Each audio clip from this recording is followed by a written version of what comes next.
Shabbat Shalom. J'aimerais parler cette semaine un sujet très important qu'on va prendre cette paracha. Bon, en Israël, c'est la paracha de Bamidbar, mais c'est un sujet qui est magnifique. Notre paracha va nous parler comment les Bnei Israël sont dans le désert. Les Bnei Israël sont contents encore une fois, parce qu'Hachem les aime. Dieu il compte les hommes qui ont 20 ans. Et la Torah nous raconte que quoi? Que les 12 tribus se séparent. 3, 3, 3.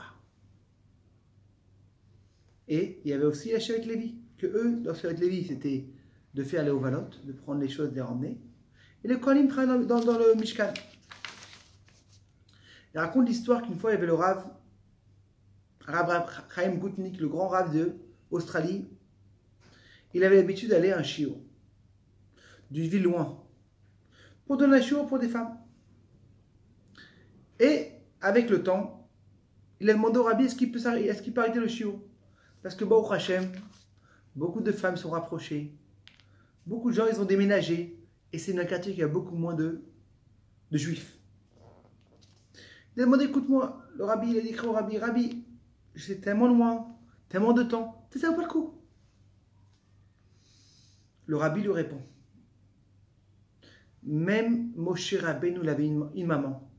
Même s'il y a une femme ou deux femmes, c'est important de continuer à shiur. Et Baruch Hashem, tous ils ont réussi à prendre sur eux de s'approcher, d'être plus proche à toi.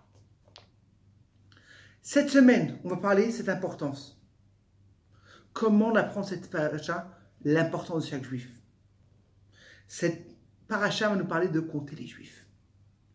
Tout le Sefer s'appelle Sefer Apkodim, le Sefer de compter. Mais pourquoi Akadosh Baruch Hu, il a besoin de compter Bnei Israël? Qu'est-ce qu'il a besoin de compter? Et qu'est-ce qu'il va gagner de ça, Akadosh Baruch Hu? Il les connaît, il sait combien. C'est qu'en vérité, quand Hachem il veut compter Bnei Israël, il veut apprendre c'est quoi le Mechanem Shtav, comment tout le monde est ensemble. Et comment l'important de chaque personne. C'est sûr qu'il y a différence entre un tzaddik ou une personne importante. Mais tous, on est une personne. Moshe, Yitzhak, Yaakov, on est tous une personne. C'est quoi en vérité cette chose qui se met tous ensemble?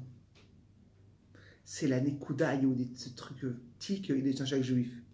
Dans la Torah, nous raconte, la Bible nous raconte, Afalpi Shechata Israël, même s'il a fauté, c'est un peuple d'Israël.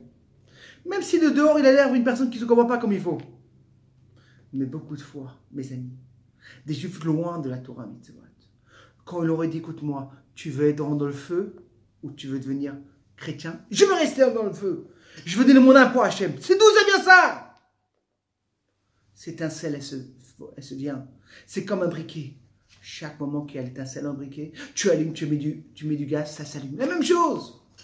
Le jus, cette étincelle-là, quand tu lui mets du gaz, tu le chauffes, ça s'élève. Et oui, cette force de chaque juif, on voit comment des juifs, c'est loin. Il est perdu.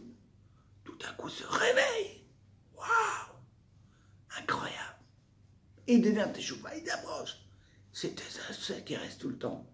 Imaginez-vous que 7 Oshpizin, les plus grands tzadikim, et Rabbi Akiva, Rabbi Shimon, on veut mincha.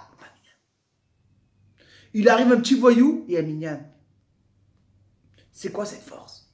C'est ce Hachem qu'on a compté dans le Midbar. Il a fait chaque juif l'importance. Il a compté cette essence de chaque juif. Oui, mes amis. Quand on va voir un frère juif, regardez son essence. Rapprochez-le et dire voilà, il y a toujours des étincelles. Et on peut toujours avancer. Bezrat Hachem, qu'on sache que chaque juif est important. Et grâce à ça, qu'on pourra chaque juif l'approcher. Et Bekar Mamash, comme on était avant sur la Torah. Belevecha, tous avec un cœur, tous ensemble. Que vous continuez ça, que vous avez jamais la Bekar Mamash. Shabbat Shalom et que des bonnes nouvelles.